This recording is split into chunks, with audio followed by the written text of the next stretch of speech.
Hey there, guys. Welcome to another episode of the MH Performance Podcast. I'm your host, Miles Harrison, and today, hopefully, this episode will be a little bit of a short one. But the reason why I wanted to make this episode today was I think there's a lot of a time where there's all, or should I say, a confusion where people almost still think in the sense of shorter rest periods equal better results. And obviously, this is coming from the lead of hypertrophy, muscle building, in the sense of like if you can keep the rest periods short and fatigue the muscle, you'll get bigger results. And obviously, I used to be a very much a thinker of this as well. I used to be very much like timed um, my rest periods as well to make sure that these are quotations in line with what the lecturer would say and yada yada. But I think over time, my thoughts on obviously rest periods have come more to the sense of like I probably give more myself and my clients now more rest time than ever. I'm never usually kind of like rushing them around, so they have to get things finished. Conditioning and cardio are two different things because we're trying to elicit an energy system response. But 9 times out of 10, if we're in the weight room, I will generally give them a longer rest period of time and stuff like that. Um, that's it. You can listen to it. That's it. We're done with that. I'm joking. I'm going to go a little bit more. I'm going to go a little bit more in depth and stuff like that. But yeah. Um, so first of all, why do we need rest periods in between our bouts of exercises or bouts of repetitions?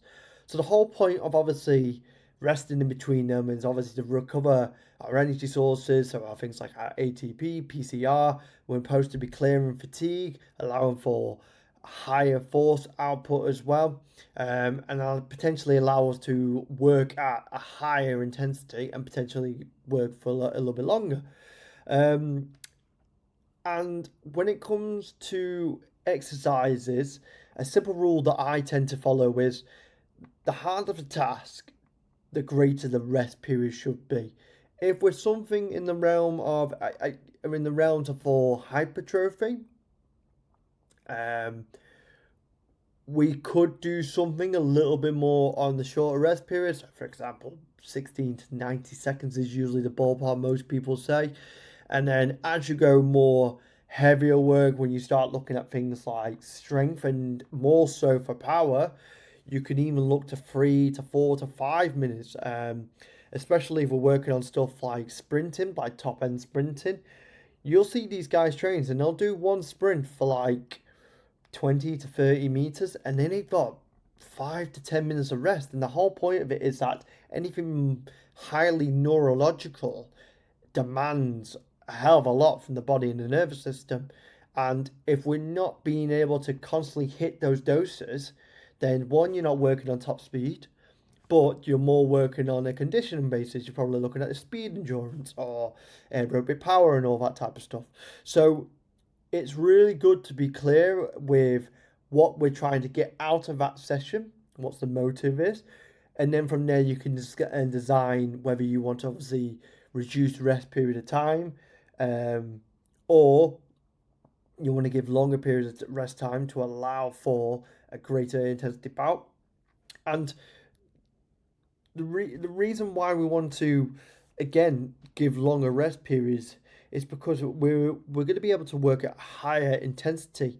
I think there's still a few people that kind of measure workouts on depends on how sweaty they are, how hard the workout is, whether they're crawling out of the gym and all that type of stuff. But I think strength training especially has come a very far away from that. And even let's say for example football pre-season.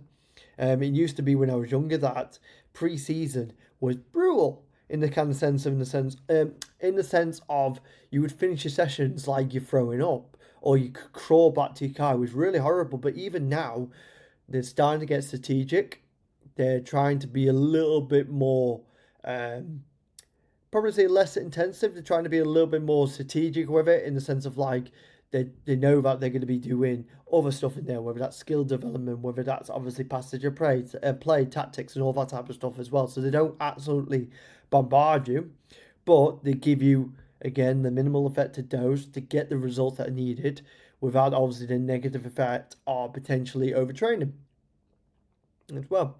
So the message from today is if you're always rushing back into the next one, you might be holding yourself back from more than what you can think you can possibly do. So make sure that you are listening to your body.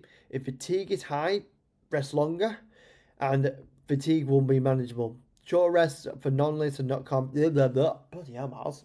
Get your bloody words out.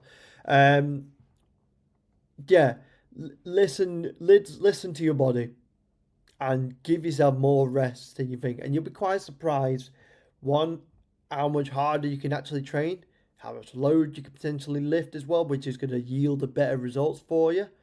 And all of the above. So yeah, quite a short episode today.